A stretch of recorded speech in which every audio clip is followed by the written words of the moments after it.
우리가 걸어가는 인생길에는 수많은 갈림길이 있습니다. 어느 쪽을 선택하든 그 결과에 대해 마음 한켠엔 늘 아쉬움이 남기 마련이지요. 때론 선택이 좋은 결말을 가져오기도 하지만 또 어떤 순간엔 그 선택이 우리를 깊은 후회 속으로 이끌기도 합니다. 하지만 돌이켜보면 그런 후회도 인생의 일부라는 생각이 듭니다.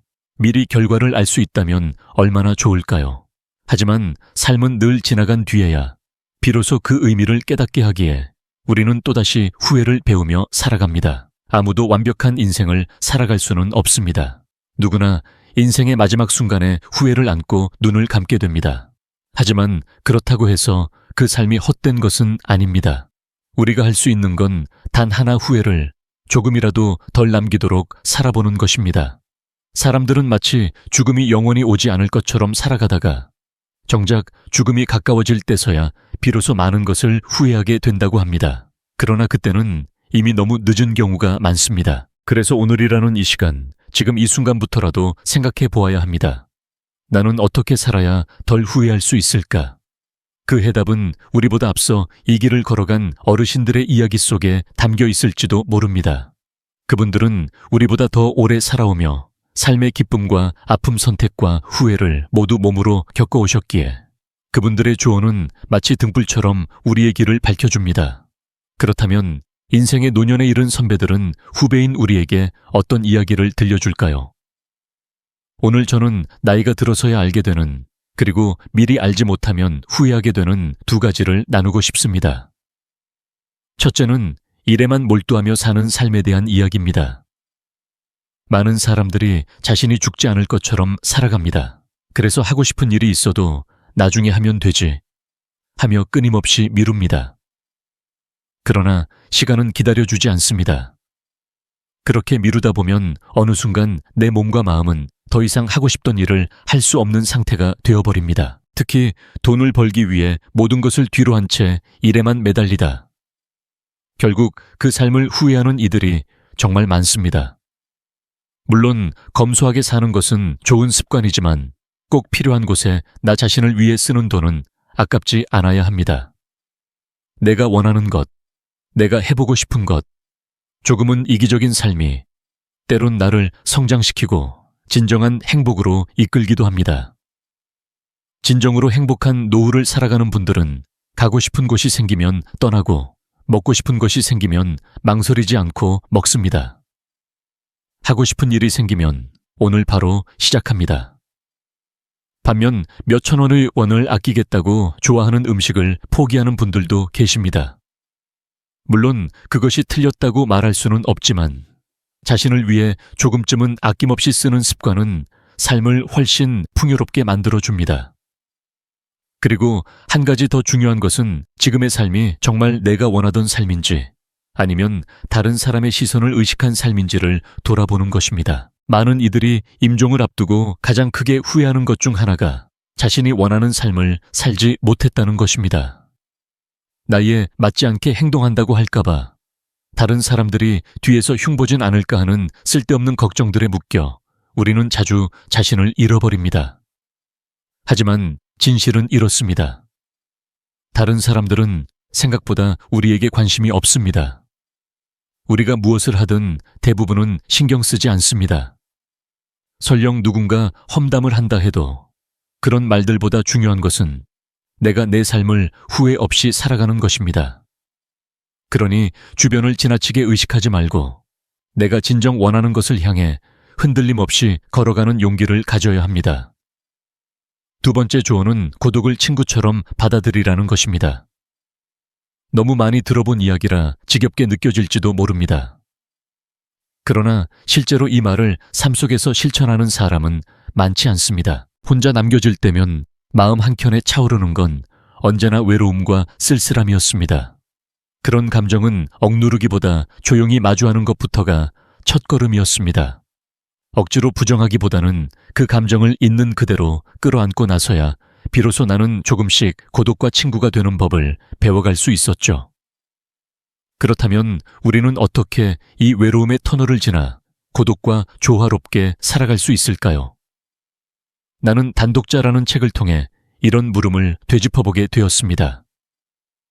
고독이라는 말 앞에 우리는 종종 불안이나 두려움, 그리고 거절당한 감정을 덧붙이곤 합니다. 특히 지난 몇 해 팬데믹의 시기를 거치며 많은 사람들이 홀로 지내는 시간을 경험했고 그 고요함 속에서 오히려 마음속 고독은 점점 더 괴물처럼 자라났습니다. 하지만 내가 느낀 건 진짜 문제가 되는 건 고독 그 자체가 아니라 그 고독을 왜곡된 방식으로 받아들이는 고독감이라는 것이었습니다. 왜냐하면 고독은 본래 자신을 성장시키는데 꼭 필요한 삶의 한 자락이기 때문입니다. 고독감은 실체 없는 그림자 같습니다. 마치 귀신처럼 믿으면 있고 믿지 않으면 사라지는 그런 존재지요. 그저 인식 하나만으로도 마음이 달라지고 시선이 바뀌는 걸 경험했습니다. 누군가 곁에 없어서 느끼는 공허함은 실은 사람 때문이 아니라 관계에 대한 우리의 관념 때문일 수도 있습니다. 가까운 친구가 없다고 해서 외롭다고 단정 지을 필요는 없습니다. 오히려 깊고 무거운 관계가 아닌 담백하고 가벼운 인연 속에서도 충분히 따뜻함을 나눌 수 있으니까요. 한 번쯤 무인도에서 혼자 지내는 상상을 해본 적 있으신가요? 사람과의 교류가 단절된 그곳에서 우리가 진정 느끼는 건 외로움이 아니라 어떻게 살아갈 것인가에 대한 고심일 겁니다. 즉, 고독은 존재하지만 고독감에 젖어들 시간은 없을지도 모릅니다. 반면 사람들 틈에서 지내는 가정이나 직장에서는 어때요? 곁에 사람이 있음에도 불구하고 마음이 시리고 고립된 듯한 감정을 느끼곤 합니다. 결국 외로움이란 사람의 수가 아니라 내가 그 속에서 느끼는 정서적 거리감에서 비롯되는 게 아닐까요? 이럴 때 나는 늘 책을 먼저 떠올립니다. 고독감을 덜어주는데 책만큼 좋은 버스는 없었습니다. 혹시 책을 읽어도 삶에 직접적인 도움은 별로 없다고 느끼는 분도 계시겠지요. 하지만 한 권의 책은 누군가가 긴 시간 홀로 자신과 씨름하며 써낸 결실입니다. 물론 책 한 권을 세상에 내놓기까지는 수많은 손길이 더해지지만 그 본질은 저자의 고독한 시간에서 비롯됩니다. 그런 고요한 시간의 열매를 내가 읽는다는 건 저자의 마음과 어깨를 나란히 하고 있는 것과 같았어요. 혼자 있는 시간이더라도 책을 읽고 있으면 결코 외롭지 않았습니다. 또한 글을 쓰는 일도 마음을 돌보는 소중한 행위였습니다. 글은 쉽게 써지지 않았습니다. 마음속 생각을 단어로 꺼내고 문장으로 이어가는 일은 때로는 감정의 파도를 헤쳐나가는 것처럼 느껴졌습니다. 하지만 그 어려움 속에 나만의 시간이 생기고 복잡했던 생각이 정리되며 충만함이 깃들었습니다. 무엇보다 글은 내 안에 머물던 생각과 감정을 밖으로 풀어내는 문이 되어 주었습니다. 때로는 시처럼, 때로는 기도로 글은 나를 위로했고 나를 치유해 주었습니다. 그리고 무엇보다도 음악책을 펼칠 여유조차 없을 때 나는 음악을 틀어놓고 그 안에 몸을 기대곤 했습니다. 음악은 시간이 필요하지 않았고 준비도 필요하지 않았습니다. 그저 흘러나오는 멜로디에 나를 맡기면 되는 일이었습니다. 집안일을 하면서도 잠시 앉아 있을 때도 음악은 늘 나의 곁에서 고독감이 나를 삼키지 않도록 지켜주었습니다. 이렇게 나는 혼자인 시간을 하나씩 길들이는 법을 배워왔습니다. 고독은 이제 두려움이 아닌 내 삶의 한켠에 머무는 조용한 동반자입니다. 그리고 그 고독 속에서 나는 나를 만나는 법을 배우고 있습니다. 고요한 멜로디가 배경에 흐르기만 해도 마음 한편이 위로를 받는 듯합니다. 리듬에 몸을 맡기다 보면 어느새 그 멜로디가 가슴 깊이 스며들고 내 마음속에서 조용히 말을 걸어오는 것 같지요. 리듬과 멜로디가 하나 되어 내 안의 외로움을 감싸 안아줄 때 나는 잠시라도 살아있다는 감각을 되찾곤 합니다. 특히 마음이 쓸쓸할 때면 꼭 듣는 노래가 있습니다. 그 노래 하나에 마음을 기대어 하루에도 수십 번씩 반복해서 듣습니다. 일명 원트랙 리피트라는 나만의 방식입니다. 그렇게 하면 그 음악이 외로움과 마음 사이에 벽을 세워주는 듯해 결국엔 외로움이 조금씩 흩어지는 걸 느낍니다. 우리는 스마트폰과 각종 디지털 기기에 너무 많이 노출되어 있습니다. 그 결과로 몸과 마음이 점점 지쳐가는 걸 부정하기 어렵습니다. 혼자 있는 시간이 많아지면 이 현상은 더 심해집니다. 몇 해 전 읽었던 인스타 브레인, 이라는 책이 문득 떠오릅니다. 스웨덴의 정신과 의사 안데르스 한센 박사는 그 책에서 하루 2시간 이상 스마트폰을 사용할 경우 우울감을 높일 수 있다고 경고합니다. 그런데 요즘 사람들은 하루 평균 4시간 이상 스마트폰을 들여다보고 있지요. 그렇게 넘쳐나는 정보가 우리 뇌에 밀려들면 뇌는 결국 피로에 지쳐 제 기능을 잃게 됩니다. 그럼 어떻게 하면 이 순환을 끊고 뇌의 피로를 풀어줄 수 있을까요? 답은 간단합니다. 몸을 움직이는 것입니다. 인류는 아주 오랜 세월 동안 걷고 움직이며 살아왔습니다. 정작 움직이지 않아도 생활이 가능해진 건 불과 최근 100년 남짓일 뿐입니다. 이렇게 긴 인류의 역사에 비하면 지금의 편안한 생활은 눈 깜짝할 사이에 찾아온 변화일 뿐이죠. 그러니 우리의 몸과 마음은 여전히 움직임을 필요로 합니다. 가장 쉽게 몸을 움직이는 방법은 산책입니다. 걷다 보면 계절의 향기, 바람의 결, 나무짚의 속삭임, 길을 오가는 사람들의 표정, 하나하나가 마음에 닿습니다. 나도 매일 1시간 정도 반려견과 함께 걷습니다.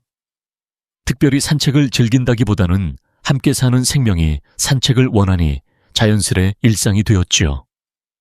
가끔은 귀찮게 느껴질 때도 있지만 막상 걸어 나가보면 늘 같은 생각이 듭니다. 잘 나왔다. 기분이 한결 좋아졌네. 그렇게 생각하면 반려견과 함께 걷는 이 시간이 나에게 얼마나 큰 선물인지 새삼 느껴집니다. 무엇보다 개와 함께한다는 건 외로움의 무게를 덜어주는 일입니다. 나처럼 개를 데리고 나온 사람들과도 눈인사를 나누고 짧게 안부를 주고받다 보면 어느새 마음이 환해집니다. 나는 반려견을 행복의 원천이라 부릅니다. 내 곁에 그 아이가 있다는 것만으로도 마음이 허전해질 틈이 없습니다. 마음이 움츠러들고 몸까지 굳어지는 외로움의 감정은 그렇게 조금씩 물러나게 됩니다. 몸이 따뜻해지면 마음도 따뜻해진다는 말이 있습니다. 그래서 나는 종종 손발이 차가워질 때면 지압이나 마사지를 하며 몸을 보살핍니다. 따뜻한 물에 몸을 담그는 목욕, 그리고 땀을 흘릴 수 있는 사우나는 나에게 가장 좋은 치유법입니다. 나는 매일 밤 사우나에 갑니다. 몸을 드는 동시에 그곳에서 우연히 마주친 누군가와 나누는 짧은 대화가 고독을 달래주는 작은 선물처럼 다가옵니다. 그렇게 몸과 마음이 조금씩 풀리다 보면 피로도 씻기고 활력도 다시 살아납니다. 한 번쯤 여러분도 해보셨으면 좋겠습니다. 띠가 50번을 돌고 인생이 환갑을 맞이하면 어쩌면 우리는 또 다른 시작점에 서 있는지도 모릅니다. 예전처럼 경쟁에 목숨 걸지 않아도 되고 자산이나 연금이 남들과 비교해 부족하다고 해서 초조할 이유도 없습니다. 지금 이 시기에는 내가 좋아하는 일을 하며 나답게 살아가는 것이 무엇보다 중요합니다.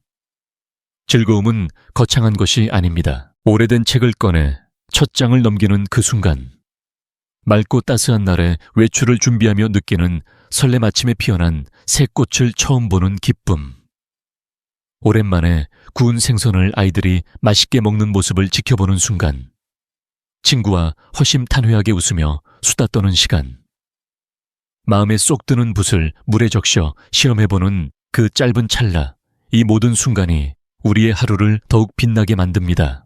퇴직 이후 해야 할 일이 사라지고 하루가 길게 느껴질 때 우리는 다시금 고독과 마주하게 됩니다. 특히 평생을 일에만 몰두했던 사람이라면 회사가 주던 소속감이 사라지고 나면 마음 둘 곳이 사라진 듯 느껴질 수 있습니다. 하지만 우리 안에는 여전히 즐거움을 찾을 수 있는 감각이 살아있습니다. 삶이 덜 복잡해졌다는 것은 이제 내가 진정 원하는 방식으로 살아갈 수 있다는 뜻이기도 합니다. 집안에 가만히 누워 하루하루를 보내다 보면 어느새 나는 세상과 단절된 듯한 기분에 사로잡힌다. 동네에 아는 사람도 없고 오가는 이도 드물다 보니 어느 날부터인가 외로움이 나를 감싼다. 그 고요함 속엔 불안이 스며들고 점차 나는 새로운 것에 도전하는 일조차 두려워하게 된다. 마음이 점점 무거워지고 삶의 활력을 잃어가는 나를 느끼며 문득 겁이 난다. 그 끝은 어쩌면 누구도 바라지 않는 어두운 우울일지도 모른다. 그렇다고 해서 누군가가 이 일을 해보라 고 쉽게 말할 수는 없다. 오히려 지금 나에게 필요한 건 조용히 혼자서 몰두할 수 있는 작은 즐거움이다. 어느 날 TV를 보다가 한 프로그램에서 한 남자를 소개하는 장면을 보게 되었다. 그는 정성껏 돌을 하나씩 쌓아 올리며 돌담을 만드는 사람이었다. 자식도 있고 손주도 있었지만 그 모든 이들과 떨어져 자신이 직접 지은 통나무집에서 혼자 살아가며 이웃을 위해 돌담을 쌓아주는 삶을 살고 있었다. 그 모습을 보며 나는 깊은 감동을 받았다. 삶을 가꾸는 방식은 꼭 거창할 필요가 없다는 걸 느꼈다. 가끔 요리 방송에서 나오는 새로운 레시피를 따라 해보거나 동네 산책길에서 눈에 들어온 아름다운 장면들을 사진으로 찍어 하루하루를 엮어가는 책을 만들어 보는 것도 좋겠다. 중요한 건 작지만 꾸준히 해볼 수 있는 일들을 찾고 그 속에서 성취감을 느껴보는 것이다. 마음을 조금만 더 내보이면 그런 일들을 내 인생의 미션으로 삼아도 좋겠다. 그렇게 하루하루의 의미를 담다 보면 어느새 나는 다시 세상과 이어져 있다는 것을 실감하게 된다. 내 존재가 여전히 누군가에게 혹은 어딘가에 연결되어 있다는 사실이 삶을 더욱 따뜻하게 한다. 이런 생각 끝에 나는 문득 셰익스피어의 작품 한 편이 떠올랐다. 바로 이다. 그 속에는 내가 담고 싶지 않은 노년의 그림자가 짙게 드리워져 있었다. 리어 왕은 국정을 내려놓으며 세 딸에게 자신의 영토를 나눠주려 한다. 그리고는 각 딸에게 자신을 얼마나 사랑하는지를 말하라고 요청한다. 가장 깊은 사랑을 표현한 이에게 가장 많은 유산을 물려주겠다는 것이다. 하지만 막내딸인 코델리아는 아버지가 원하는 식의 답을 하지 않았고 그로 인해 왕의 분노를 사고 만다. 결국 코델리아를 제외한 두 딸에게 재산을 나눠준 리어 왕은 자신을 모시게 하려고 그들의 집을 찾지만 그들이 시종들까지 받아줄 수 없다며 홀로 오라 말한다. 그렇게 그는 두 딸에게 외면당하고 분노와 슬픔에 휩싸인 채 폭풍우 속을 방황하게 된다. 나는 그 장면에서 인간의 고독이 얼마나 깊고 날카로울 수 있는지를 느꼈다. 그리고 결심했다. 나는 그렇게 늙고 싶지 않다고. 나만의 속도로 나만의 방식으로 조용히 빛나는 하루를 살아가고 싶다고. 그렇게 작은 일상을 다시 쌓아가며 오늘도 나는 내 마음의 돌담 하나를 조심스레 올려본다. 폭풍이 몰아치는 절벽 위 고요히 메아리치는 노인의 외침은 마치 세상의 마지막으로 남은 울음소리 같았습니다. 바람이 뺨을 찢을 때까지 불기를 바라는 그의 간절한 외침 속에는 분노와 후회의 시간이 한데 엉켜 있었지요. 리어 왕 그는 결국 막내딸 코델리아의 품에서 위로를 받지만 끝내 이놈도 저놈도 모두 나를 배신한 자들이다 라고 절규하며 생을 마감합니다. 그의 마지막은 처연하면서도 묘하게 생기가 넘쳤습니다. 그토록 격정적으로 몰아치는 그의 모습이 보는 이에게는 연극처럼 흥미로울 수 있겠지만 만약 그런 노인이 실제로 내 곁에 있다면 어땠을까요? 분명 두렵고도 안타까운 일이었을 것입니다. 왜냐하면 그는 끝내 고독을 피하지 못했고 오히려 스스로 그 고독을 키워냈기 때문입니다. 그의 비극적인 이야기 속에서 나는 나이들의 그림자를 비추어 보게 됩니다. 과연 우리는 어떻게 하면 외롭지 않은 노년을 맞이할 수 있을까요? 나에게는 세 가지 다짐이 있습니다. 첫째, 살아있는 동안 섣불리 재산을 나누지 않겠다는 것. 그것은 결코 인색함이 아니라 끝까지 인간적인 관계를 유지하기 위한 지혜입니다. 자칫 잘못하면 남겨줄 것만 남기고 정작 내 존재는 버림받을 수도 있으니까요. 둘째, 사소한 일에 화를 내지 않겠다는 다짐입니다. 나이가 들수록 쉽게 화가 치밀고 감정의 고삐가 느슨해지기 쉬운데 그런 순간마다 나는 스스로를 달래며 묻습니다. 정말 이 정도 일로 마음을 소모할 필요가 있을까? 나는 이처럼 자주 분노하는 모습을 노인성 분노 증후군이라 부르며 조심하려 합니다. 셋째는 내 삶의 마무리는 오롯이 내가 책임진다는 다짐입니다. 자식들에게 기대기보다 나의 노후는 내 손으로 준비해가는 것. 그것이 사랑하는 이들에게 짐이 되지 않는 길이겠지요. 리어 왕을 떠올리며 나는 내 삶의 뒤편을 그려봅니다. 나의 황혼이 조금 더 단단하고 덜 외롭기를 바라며요. 단독자라는 책과 함께한 이 시간들 속에서 우리는 혼자라는 사실을 외면하지 않고 오히려 그 안에 깃든 평온과 자유를 배워왔습니다. 혼자 있는 시간이 결코 결핍이 아닌 나 자신을 깊이 만나는 귀한 시간이 될 수 있다는 깨달음이 참 고맙습니다. 오늘 나는 나이 들어 후회하지 않기 위해 반드시 기억해야 할 두 가지를 전하고자 했습니다. 하나는 삶을 일에만 매몰시키지 않는 것. 다른 하나는 고독을 피하지 않고 오히려 친숙해지려는 노력입니다. 책을 읽고 글을 쓰고 걷고 음악을 듣는 것처럼 말이지요. 그런 작은 습관들이 결국은 혼자만의 시간을 누릴 수 있는 힘이 됩니다. 고독을 사랑할 줄 아는 사람이야말로 마지막까지도 고요한 기쁨을 간직할 수 있을 테니까요. 오늘의 이야기를 여기서 마무리합니다. 지금 이 영상을 함께 해주신 모든 분들의 나날이 따뜻하고 평안하기를 진심으로 바랍니다. 다음에도 마음을 울릴 수 있는 이야기로 다시 찾아뵐게요. 고맙습니다.